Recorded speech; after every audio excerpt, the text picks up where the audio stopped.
Hey guys, it is Drea from Dreamy App Games, and it's time to do another review of a virtual reality game for the Oculus. Now, if you love going to the casino and playing a little poker, then you're gonna like PokerStars VR. PokerStars VR is a virtual casino game focusing specifically on poker. Of course, I mean, it's in the name, guys, come on. Anyway, it gives you the full poker experience without the need to withdraw your life savings. While there are in-game purchases, the game itself is free to download. And if you have patience, you can pretty much play for free. All you have to do is win hands in the actual game. I always suggest starting out with the low stakes table where you only bet about $5 a game just to start off. And then once you have enough money, you can build up to higher tables. And then every 8 hours, you can spin the wheel for some free money as well. So the game is quite accessible to everybody, even if you cannot afford to buy in-game items. Now, the comfort level, you can play this while sitting down. You really don't need to move around unless you want to look at your surroundings, but otherwise you basically just sit, so it's nice and comfortable. And there are several rooms that you can play in: Macau, Monte Carlo, the space station, a Wild West saloon, the Void, and a secret spy room. Now, my favorite rooms to play in, of course, would be the space station, because who wouldn't love to play poker in space, especially if you're a sci-fi nerd like me? That is like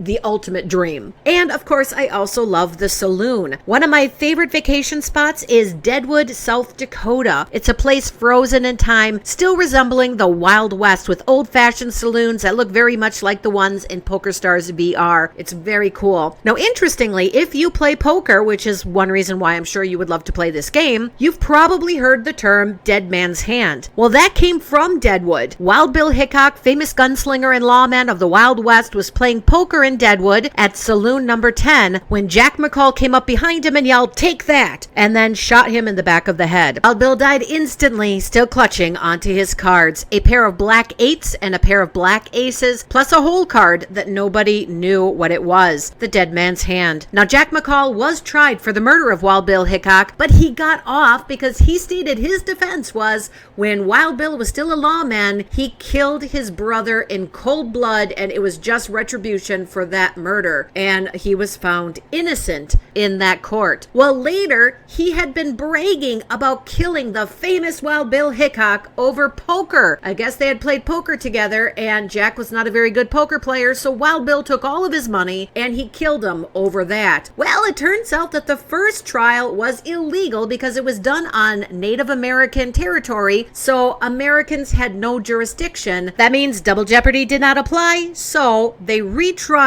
Jack McCall. He was found guilty and hung for the murder of Wild Bill Hickok. Okay, history lesson over. Well, the saloon room, like I said, is very reminiscent of all of the saloons in Deadwood, so I'm kind of drawn to it, I guess. Anyway, I could not get any information on the Oculus Go, so I don't think this game is compatible with that system. So the only thing that I can really compare it to is the Rift and the Oculus. Those are the two systems I can compare together. And as it turns out, it was a Rift-only game up until sometime last year when they finally expanded it for the Quest. Now, there are minor differences between the Rift version and the Quest version. On the Rift, the rooms have a lot more extras than on the Quest, like in the saloon, since we're talking about the saloon. On the Rift version, there's a piano player, an old-timey bartender, cowboys, Wild West saloon girls. On the Quest, you can hear the piano, the laughter, the voices, the clanking of glasses, but you can't actually see any of those extra characters. The actual scenery is also a lot more three-dimensional on the Rift and has more definition than on the Quest. On the Quest, it's a little more cartoonish and two-dimensional. That also goes for the avatars, which are the characters that represent you in the game. On the Rift, they're very detailed and well-modeled, and when you talk, your avatar's mouth moves to give it a more realistic feel to those speaking with you. On the Quest, again, the avatars are very cartoonish, less detailed, and not animated. Now, I'm sure there's a reason behind this. However, I do hope they update the game in the future to include a few extras for us Quest users, even if it's just a little more downgraded in detail than the Rift version. Now, I've played some pretty graphic-intensive games on the Quest, and the game ran perfectly fine. So if they gave us a more cartoonish version of the extra characters in the background, like the cowboys and the saloon girls and the bartender, then I think it would just give us a little extra something. So it's something that they might want to consider in the future. Unless, of course, there is a specific reason behind why they can't. But I do hope that they eventually try to update in the future. But to be honest, it's just an added bonus. But all in all, minus those little differences, the gameplay is pretty much equal between the Rift and the Quest. Now, the game has all the feel of playing at a real casino. You look at your cards, you can pick the chips up and toss them on the table. You toss your cards on the table if you decide you're going to fold. You can talk to the people around you. It's a very social experience on top of the usual casino experience. And there's also a lot of extras. As you play, you can earn credits that you can use to buy things from the store for your gameplay experience, like cocktails or cookies that you can share with the table. And it's kind of cool. If you take a cookie and you hold it up to your face and then pull it away, it'll have a bite in it as if you actually ate it. You can get rubber duckies, good luck charms. You can even buy guns, like actual working guns that you can,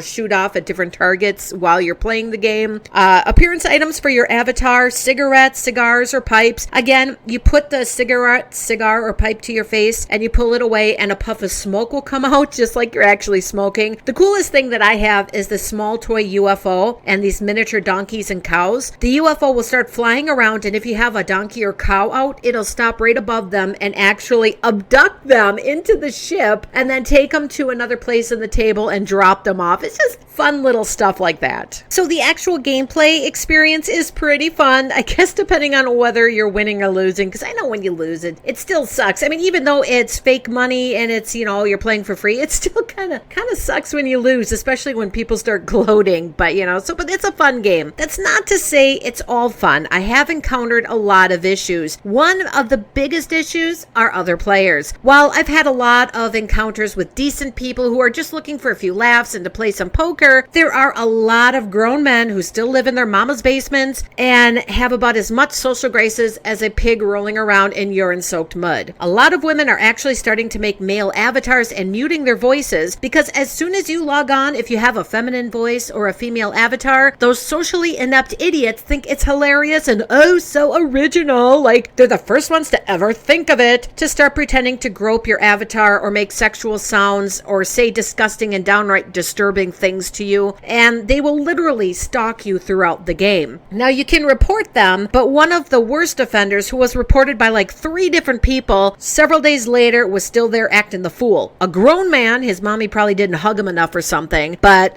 there's no other rational explanation for why he would act like that, even in a virtual reality game. But he basically was reported by several people, and I still saw him there even days later. So the report feature is kind of flawed, because a lot of times we don't know if anybody's even paying attention to them or taking them seriously, and that can be kind of an issue. And then there is an issue with kids. Now, kids are not supposed to be playing the game to begin with. It's gambling, simulated smoking and drinking, people swearing like sailors and cracking crude jokes, and then of course that behavior by all of those socially inept idiots that these kids are witnessing. Well, yet there's so many kids on the game. Most of the kids, no, I will say, don't cause too much trouble, but the ones who do are usually 10-year-old boys who drop the F-bombs in their high-pitched, squeaky, prepubescent voices. There was this one who was in a verbal fight with a guy who told him to get off the table. The kid told him to go blank off, and the guy said he hopes his daddy's account gets banned for his behavior and gets his Oculus taken away. And the kid said his parents wouldn't take the game away because he'd blank them up and they were blank and worthless people he could blank up. Now I'm telling you, this kid was showboating, obviously, because the guy said something else about his parents, like, I know how to access your dad's account and I can send him a private message about what you just said. And the kid got kind of nervous. So I think he kind of bought it a little bit. And so, you could tell he was showboating, and if his parents ever heard what he said, he would get his butt whooped. I mean, so it's one of those situations. But again, whenever you have a kid causing trouble, it's usually some little kid who's trying to act like a big shot and has no parental supervision when playing these games, and it could kind of turn into a problem. And then there was this one kid who asked everybody where they lived. He was being a real nice little kid. He sounded like maybe he was about 8 or 9 years old. I mean, he was just a tiny little kid. Then he proceeded to tell everybody at the table where he lived. He gave the state he lived in, the city he lived in, even the street he lived on. The entire table all of a sudden turned into aunties and uncles and started yelling at him about what a stupid thing he just did. And we were trying to tell him how to protect himself on the internet. You don't give that kind of information. Never give your real name. Never tell people what your age is. Never give people where you live. Don't even tell them what city you live in. Don't ask those kind of questions. Don't offer that kind of information. I mean, he was lucky it was all of us aunties and uncles at the tables and not those sexual molester types that I mentioned a little bit earlier, because who knows what kind of creeps they are in real life. So, you know, that it's just like, oh my goodness, that the kids are just a little too rampant on this game. Now, of course, none of this is the fault of the game developers. I mean, there is no cure for a grown man's idiocy, and we're not there to parent someone else's kid. But there are a few easy fixes that the game developers could take into consideration if they're open to ideas. One, in the game, there's an ability to mute the avatar and the voice so that you don't see or hear the person that's harassing you. But unfortunately, it's only temporary, and a lot of people, including myself, have had the issue that once we leave a room or a table, it resets. They need to make that permanent. Two, give the table host the ability to kick a problematic person off the table. Right now, if someone is being obnoxious, all of the people that are just there to have fun are the ones punished, as we're the ones who have to leave to get away from it, and the obnoxious person basically gets away with it. There should be a way to kick that person from the table. Of course, only the host should have that option, so it's not a kicking free-for-all. So whoever creates a table and hosts the table should have the option to kick the people off the table if they're being obnoxious. Three, hire moderators. Some moderators,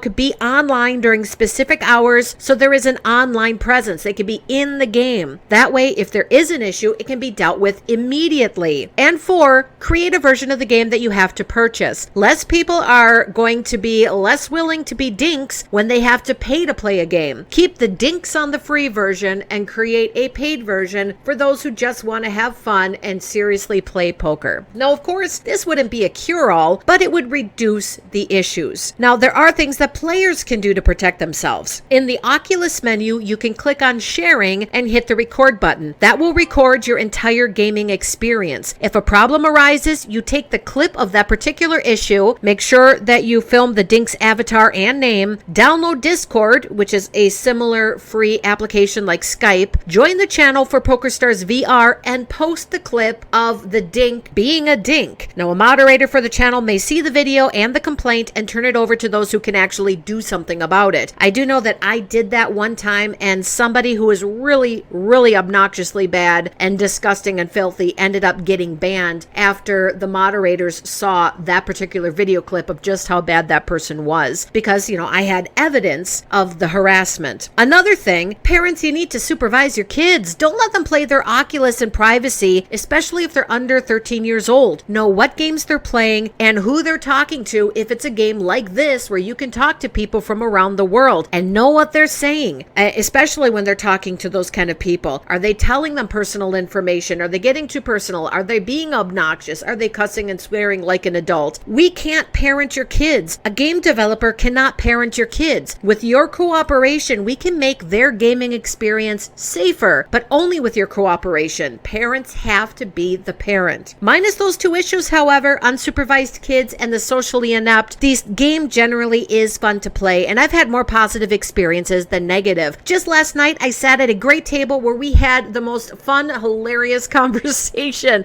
I lost a lot of money, but it doesn't matter because they were great guys to lose to. So if you like casinos and you like gambling, specifically poker, then you're going to enjoy PokerStars VR. I hope the game developers one day hear this review and maybe take my suggestions into consideration. But one other thing that I wish they would also do is expand to a full casino experience. I'm really shocked that I've been looking on the Oculus and I can't find an actual virtual reality casino. I found this poker game and a different version of a poker game, but wouldn't it be great if one day they can expand to like slot machines, poker, and blackjack, like literally the full casino experience? And the game developers for PokerStars VR have done such a good job with PokerStars. I think they could actually do a really great job with with a full-on casino. So maybe that'll be next in line for them. Anyway, guys, that is my review. Hopefully you enjoyed it. Stick around for another review coming up in a day or two of some more games. And I'm signing off now, guys. This is Drea from Dreamy App Games.